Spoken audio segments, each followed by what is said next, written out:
नमस्कार दोस्तों, आध्यात्म चैनल में आप सभी का स्वागत है।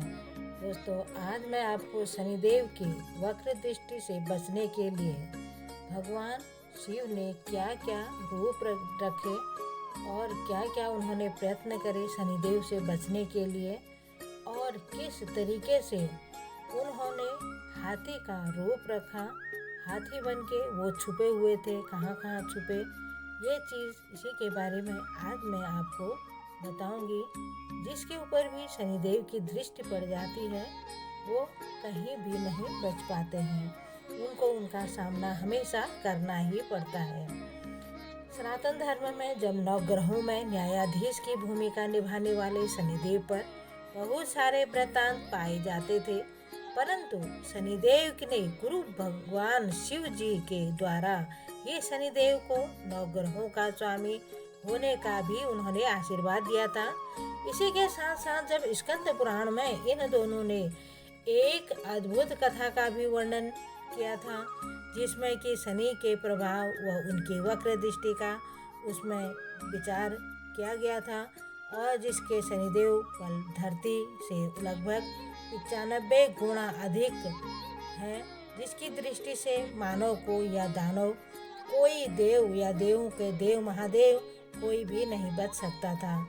ऐसा माना जाता है कि नवग्रहों में सबसे धीमी गति से चलने वाले शनि न्यायप्रिय होते हैं, और यह केवल उनकी ही कोई परेशान करता है तो जिसके कर्म बुरे होते हैं, देव कृपा से नए कर्म बनाकर एकत्र कर्मों को काटा जा सकता है।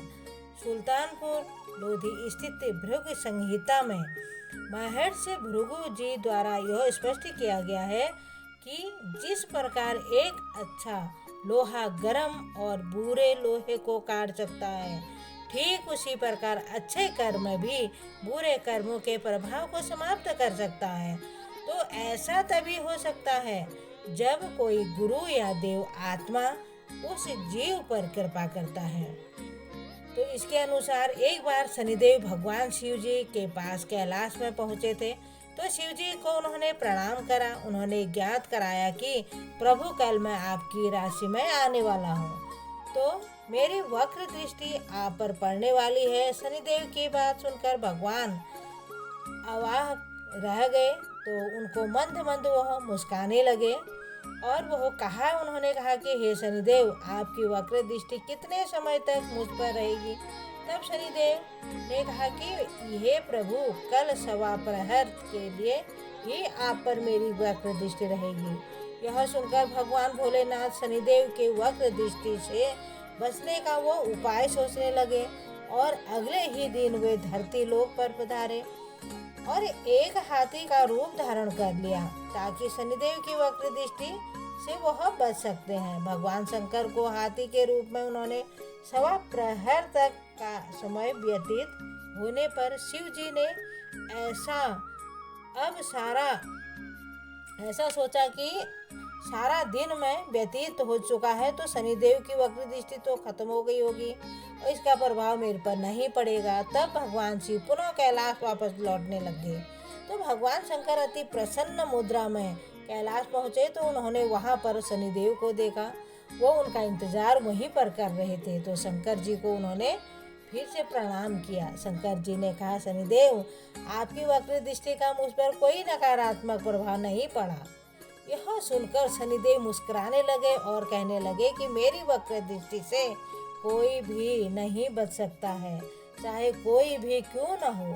तो शनिदेव जी ने कहा कि हे प्रभु, मेरी ही दृष्टि के प्रभाव से आपको सवा प्रहर के लिए देव योनि को त्याग कर पशु योनि में जाना पड़ा था। यही मेरी वक्र दृष्टि का आप पर प्रभाव था। शनिदेव की न्याय प्रीता को देखकर भगवान शिव जी अति प्रसन्न हो गए, और वो शनिदेव को सूर्य से भी ज्यादा प्रतापी होने का उन्होंने उन्हें वरदान दे दिया। बोलो शनिदेव